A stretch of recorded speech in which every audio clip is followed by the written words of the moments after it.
नमस्कार दोस्तों, हमारे YouTube चैनल आध्यात्मिक ज्ञान टेक में आपका स्वागत है। इस चैनल के माध्यम से अध्यात्म ज्ञान प्राप्त करने के लिए चैनल को सब्सक्राइब करें, वीडियो को लाइक करें, शेयर करें तथा कमेंट करें। दोस्तों, श्रीमद् भागवत गीता के अंतर्गत हम लोग आध्यात्मिक ज्ञान अध्ययन कर रहे हैं।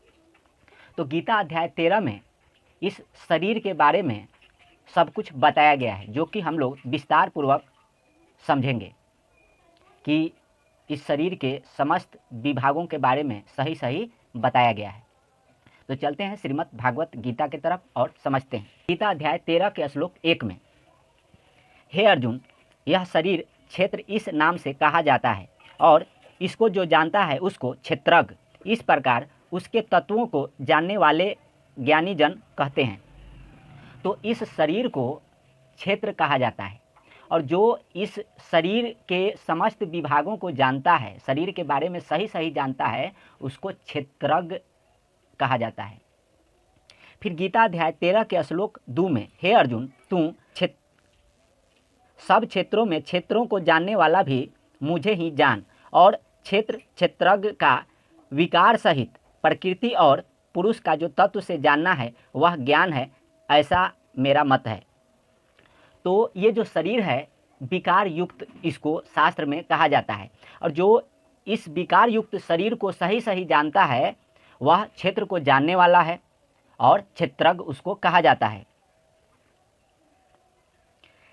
गीता अध्याय 13 के श्लोक 3 में, वह क्षेत्र जो और जैसा है तथा जिस विकारों वाला और जिस कारण से जो हुआ है तथा वह क्षेत्र भी जो जिस प्रभाव वाला है, वह सब संक्षेप में मुझसे सुन।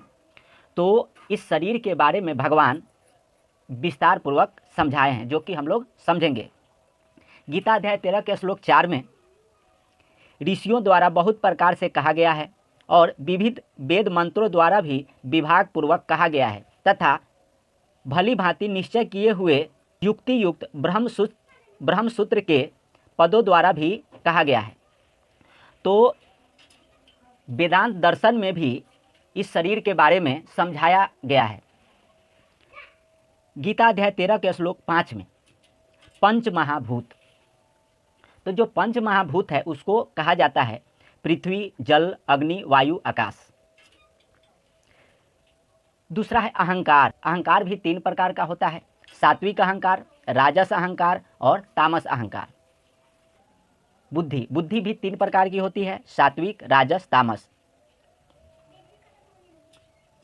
और मूल प्रकृति, तो ये मूल प्रकृति है, तो मूल प्रकृति को ईश्वरी देवी कहा जाता है, जिसको ईमा कहते हैं, और चेतन प्रकृति को दुर्गा जी कहा जाता है, को महेश्वरी कहते हैं, यानी कि महेश्वर की पत्नी।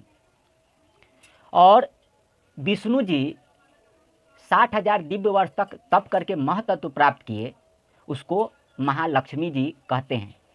तो यह प्रकृति से हम लोग इस प्रकार से समझते हैं, जिसमें मूल प्रकृति यहाँ आया है, तो यहाँ ईश्वरी देवी को हम लोग जानेंगे, यानी कि ब्रह्म भगवान की पत्नी। 10 ज्ञान इंद्रियां, 5 ज्ञान इंद्रिय, आँख, कान, जीभ, नाक, त्वचा। 5 कर्म इंद्रिय, हाथ, पैर, उपस्थ, गुद्दा, लिंग, और 1 मन, और 5 इंद्रियों के विषय। तो ये 5 इंद्रियों के जो विषय हैं, शब्द, स्पर्श, रूप, रस, गंध, तो इसको पिंड कहा जाता है। गीता अध्याय 13 के श्लोक 6 में, इच्छा, द्वेष, सुख, दुख, स्थूल देह यानी पिंड, चेतना और धृति। धृति का मतलब होता है धारण करना। तो ये शरीर सात्विक, राजस और तामस 3 प्रकार से संसार में धारण कर लेता है भाव। तो जिस प्रकार से जो धारण करता है उसका स्वरूप वैसा ही दिखने लगता है, जिसको कहते हैं धृति। इस प्रकार विकारों के सहित यह क्षेत्र संक्षेप में कहा गया है। तो ये जो धृति है, धृति के बारे में हम लोग 17-18 अध्याय जब गीता का पढ़ेंगे तो उसमें विस्तार पूर्वक हम लोग और डिटेल से समझेंगे। गीता अध्याय 13 के श्लोक 7 में।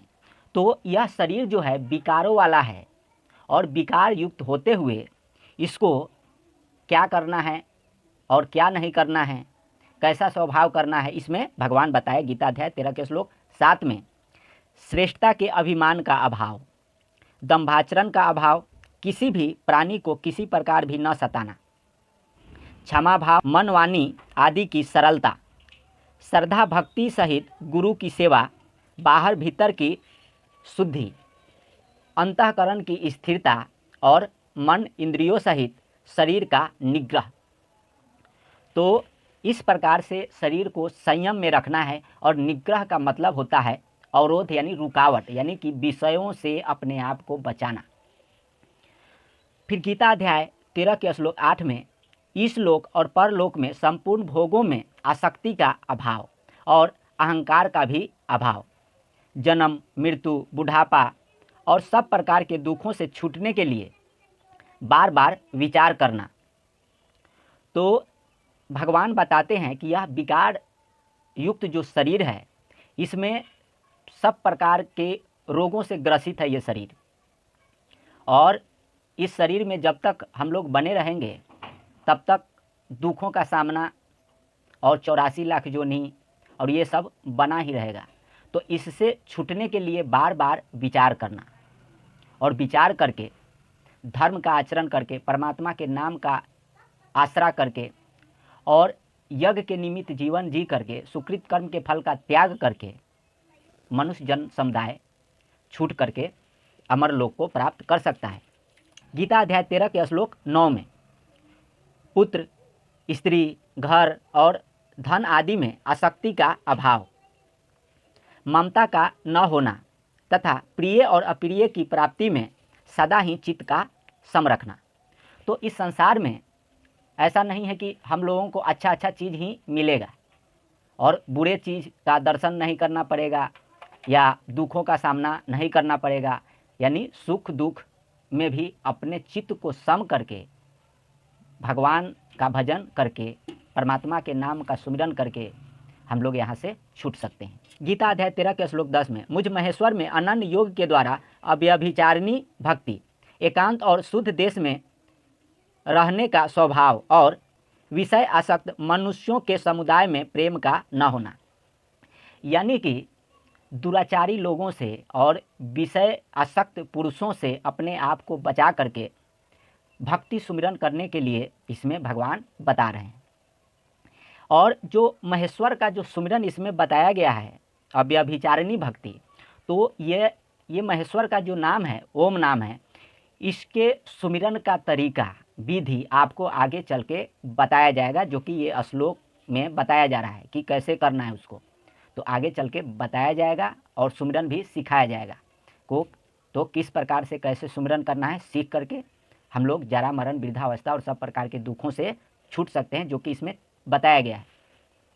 गीता अध्याय 13 के श्लोक 11 में अध्यात्म ज्ञान प्राप्ति के लिए नित्य प्रयत्न करना और तत्वज्ञान के अर्थरूप परमात्मा को ही देखना, यह सब ज्ञान है। इसके विपरीत है वह अज्ञान है, ऐसा कहा जाता है। तो अध्यात्म ज्ञान के लिए डेली नित्य प्रयत्न करना, यानी कि परमात्मा का जो नाम है, भगवान का नाम है या जो भी 5 नाम है, आपको नित्य सुमिरन करना, यज्ञ करना, जो 5 यज्ञ है नित्य करना, और नित्य धार्मिक पुस्तक आध्यात्मिक पुस्तक जैसे गीता, कुरान, बाइबल, गुरु ग्रंथ साहिब, कबीर साखी, कबीर बिज्जक, कबीर सौदावली, कबीर सागर, इन सब ग्रंथों का थोड़ा थोड़ा करके 1 पेज 2-4 श्लोक पढ़ के नित्य आध्यात्मिक ज्ञान को बढ़ाना और शास्त्र का अनुसरण करके अपने जीवन को सुधार करना। तो ये जो भी विकार युक्त शरीर है, हम लोगों को विकार युक्त शरीर मिला है, इसको संयम में लाने के लिए कबीर साहब बताए हैं कि जप और सुमिरन से इसको संयम में लाया जा सकता है। इसके बारे में कबीर साहब बताते हैं कि जप तप संयम साधना सब सुमिरन के माही, आ कबीर जाने राम जन सुमिरन सम कछु नाही। तो जप तप संयम और साधना सुमिरन के द्वारा वो प्राप्त हो सकता है। तो हम लोगों को जप और सुमिरन करके चलना पड़ेगा, ताकि हम लोग शरीर को संयमी बनाएं और संयमी बना करके आध्यात्मिक साधना करके विकारों से छूट करके, क्योंकि ये शरीर ही विकार युक्त है, और विकारों से छूट करके अमर लोक को जा सकें। तो इसलिए आध्यात्मिक ज्ञान, आत्मिक ज्ञान, परमात्मिक ज्ञान, संयम और इन चीज़ों की ज़रूरत पड़ती है। तो इस सब का अनुसरण करके हम लोग इस संसार सागर से छूट करके अमर लोक को जा सकते हैं। तो हम लोग सुमिरन करके ये विकार रहित हो सकते हैं, और विकार रहित हो करके धर्म का आचरण करके इस संसार सागर से छूट सकते हैं।